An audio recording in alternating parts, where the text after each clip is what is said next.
Company that makes dance in community, with the community and for the community. We get the opportunity to do the residency of ICAF, and they said, well, it's important that you find somebody, an international choreographer, to work with you. I thought that was a very difficult question because we don't know so much choreographers who work in the community.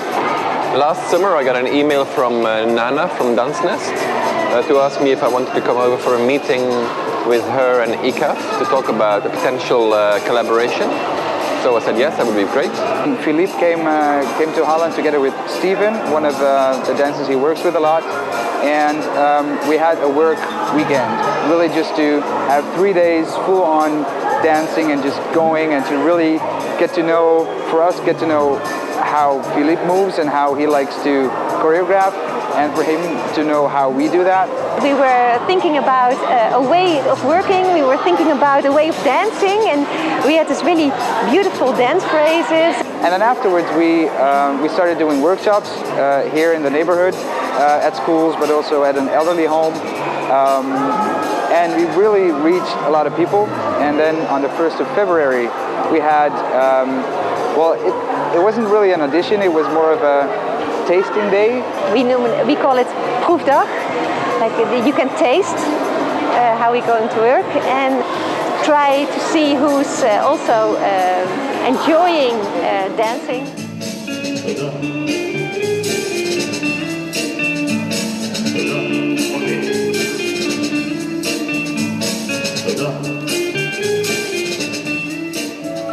To be in the community, because it's a collaboration between the Dansnest and the community, and we wanted to kind of have this interaction between them.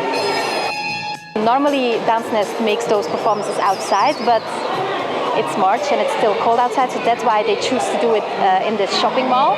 We started from that concept and that idea and walking around, okay, what happens in a mall? How do people act over there? And that was the starting point to start choreographing. Doing it here is like literally going back to basics. Normally if you're in a theatre, everybody kind of dresses up nice and we have like a stage and the lighting and everything's nice. But here it's very bare and very real. This is a very busy mall. A lot of people from the neighborhoods come here to buy and shop.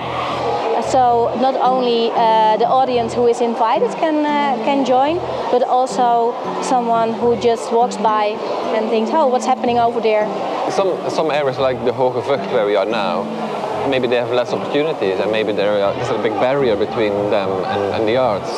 And it's how do you challenge that and how do you improve that,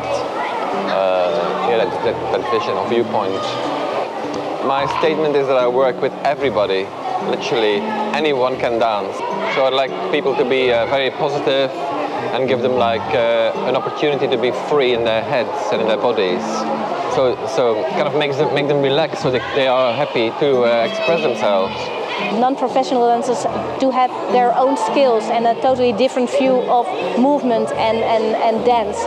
And we take stuff they bring in with us and to break it open and make it fresh also for ourselves. As a dancer, you sometimes get stuck in your dance technique or in things like, oh, it has to be always very well and it has to be technically correct. But then you see those people, they come in and they just do it. They don't think, but they just do it. And also the combination, the children with the adults, it's really nice because if you have to make a duet with a child, it's gonna be completely something different than when you do it with adults. It's automatically gonna be a little more playful because children are just who they are. People were just asking, how do you do it with the children? They are serious and concentrated. Well, we just treat them like the other dancers, and we have a serious rehearsal, and we also take them serious. After 8 rehearsals, they really, every kid and every person really did something they would not ever have done before this whole project, and that is really a good thing to see, yeah, and good to be part of that experience.